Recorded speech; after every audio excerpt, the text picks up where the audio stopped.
Hello বন্ধুরা, আজকে রান্না হবে বাঁশ করুন। এটা হলো বাঁশ, আপনি দেখতে পাচ্ছেন বাঁশের গাছগুলো। ত্রিপুরাতে বাঁশ করুন পাওয়া যায় এবং এটা খুব ডিলিশিয়াসলি রান্না করা হয় এবং খাওয়া হয়।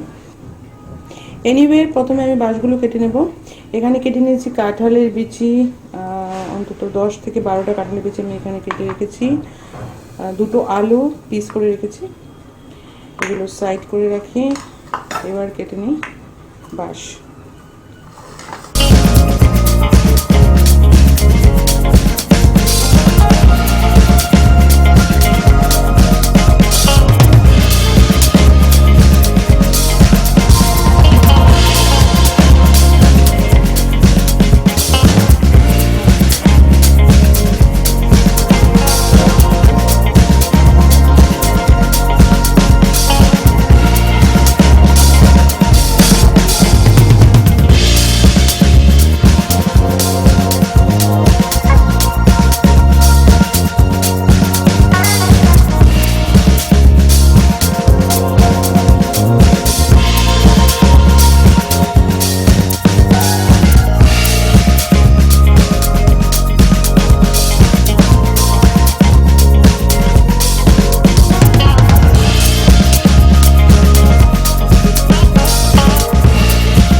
এবার বাঁশকুড়ুলগুলো ধুয়ে নেব এবং তারপরে কেটে নেব।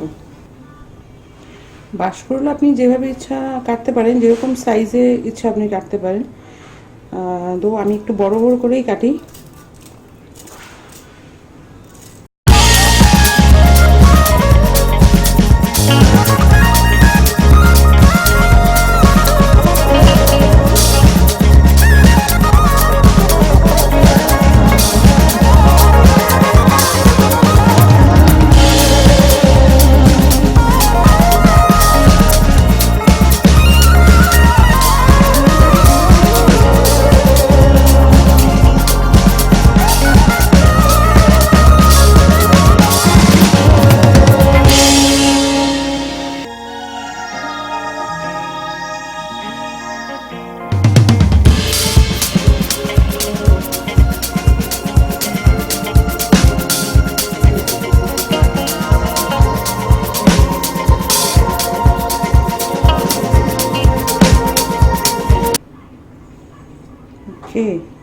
এবার আমি যেটা করব, কুকারে সেদ্ধ করে নেব কাঁঠালের বিচি এবং বাঁশকুড়ুল একসাথে। বাঁশকুড়ুল আমি প্রেসার কুকারে বসিয়ে দিয়েছি। 5 থেকে 6টা হুইসেল দিতে হবে। এবার মশলাটা প্রিপেয়ার করে নিই। আলু তো কাটা হয়েই গেছে।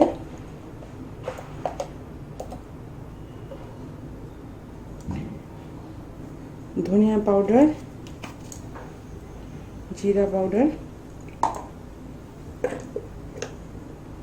অ্যাড করছি, লঙ্কার গুঁড়ো, ঝাল আপনি আপনার পছন্দ মতো দেবেন, হলদি গুঁড়ো।